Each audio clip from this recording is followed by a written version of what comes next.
everyone, and welcome to ASQA ASQA's official podcast and your avenue to being informed about all things ASQA. It's Kai Rottmann here, and I'm excited to have Sharayne Given join me today to talk about transition arrangements for the revised standards. Sharayne is the Senior Director for the Quality and Program Support Branch that looks after registration, performance assessments, compliance work, and more. In this episode, we will talk more about what providers need to be aware of leading up to the 1st of July when the revised standards come into play. So thanks so much for joining me today, Sharayne. Thanks, Kai. It's my pleasure. Wonderful. Okay, so I've had so many questions from providers in preparation for the revised standards. Sharayne, my first question for you today is, what do we mean when we say transition arrangements for the revised standards? Thanks, Kai. Look, transition is really that period of time before the revised standards come into effect, which of course is 1 July 2025. That period of time in which we're looking to finish off activities under the current standards and prepare for the implementation of the revised standards. Okay, so with that said, what is ASQA's broad approach to transition? Thank you. So we're really looking to prepare ourselves and prepare the sector around this transition period. We are looking to make sure that we have planned and prepared internally with our systems and processes, that our staff are ready for implementation of the revised standards through training and supports. And of course, the sector is ready for implementation as well. And that's done through a range of tools and supports, engagement, podcasts, and those sorts of things. We have also been working very closely on a transition plan. So that provides information on activities that are underway and broad instructions for teams as we get to that date of 1st of July. Okay, excellent. And what are the transition arrangements for providers that have active regulatory activity underway? Yes, there are a number of activities underway at any point in the year. They may be assessments against applications in our market entry team. They may be audits underway in relation to renewal of registration, and a whole wide range of assessment activities or regulatory activities underway. It is Okay. possible. Oh, sorry, Kai. I was just going to add that it is possible that some activities will span across that cutover date, if you like, of 1 July. And if that's the case, the relevant regulatory officer will be in touch if any additional information is needed in relation to that assessment.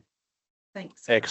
Excellent. Thanks, Sharayne. Sorry for jumping in there. I just had so many questions for you. So one of our one of our most popular questions is, what happens if my re-registration is due in the second half of 2025? Yes, quite a few hundred providers are due for re-registration. Look, providers are required to submit an application for re-registration. The minimum period for that is greater than 90 days to submit your application for re-registration, but we encourage providers to put that in as early as possible, even up to 6 months early. Most providers put it in within that sort of 120 to 90 day period before registration expiry, but we certainly encourage early applications. If your application is received by ASQA, we'll prioritise that in line with your registration date and conduct an assessment. If we are conducting the assessment, it most likely would be against the revised standards, and the relevant regulatory officer will certainly let you know which applies if there is any confusion or if your activity is likely to fall across that cutover period, the sort of before and post 1 July date. Yeah, look, that's really great information. Thank you. And I know you are, and I'm sure most of the sector are really looking forward to the 1st of July when the revised standards come into place. Um, Question for you. Will ASQA take a hardline approach when it comes to the revised standards, or will there be a grace period and transition period for providers to update their materials to align with the revised standards? Yes, a very interesting question, and one I'm sure many providers would like to hear from us on. Essentially, the 1st of July is the first date of the standards coming into effect. So we are expecting providers to comply with the revised standards from that date.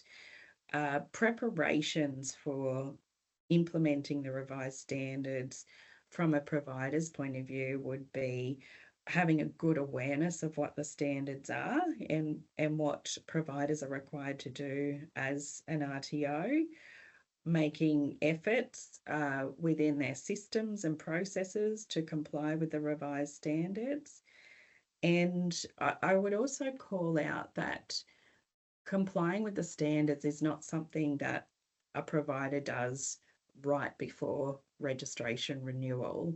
It really should be a continuous thing and done across all of the months and years of the registration period. We'll continue to support providers in transition and the implementation of the revised standards. And that, of course, means providing materials and tools, podcasts like the one we're recording today, and also information for the sector to prepare themselves, practice guides, etc. We'll continue to provide further opportunities after implementation. So it's not just what are we doing before 1 July, but actually it's a continuous approach that will continue to provide additional supports and engagement and seek feedback from the sector right through for the many months after 1st of July. And of course, providers can reach out to ASQA. We welcome and encourage feedback, but also from those providers that put their hand up and ask for more help. We would like to hear from you and help to support you through that implementation.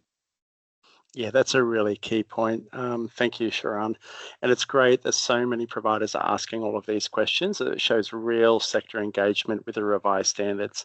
So look, thanks so much for your insights today, Sharayne. It's been a pleasure having you on for ASQAcast. Do you have any final advice for the sector? Thank you. Oh, look, it's my pleasure to be with you today. I suppose I'd just reiterate that last point that this is an ongoing journey. It's not full steam ahead and then stop everything for the 1st of July because we're ready and implemented. We're really looking for the standards to be an opportunity for providers to reflect on their approach and opportunities for continuous improvement in and amongst their systems and processes and broader delivery as a training organisation. And ASQA internally is undergoing the same process. We're looking for opportunities amongst implementation to make things clearer, more transparent, more efficient in the way we do our business as well. So we are definitely looking for improvements in the way we conduct assessments, and providers can certainly look forward to seeing those benefits in the coming weeks and months. Wonderful. Thank you so much again, Sharayne. It's been a real pleasure having you on board today. So that wraps it up for another episode on ASQAcast today. Stay tuned for our next episodes as we continue to highlight key topics for consideration. You can find our podcasts on our website by heading to asqa.gov.au and searching podcasts. If you have any topics of interest, like revised standards, that you would like to hear more about, please send us an email at podcasts@asqa.gov.au. We look forward to you joining us next time on ASQAcast. Bye for now.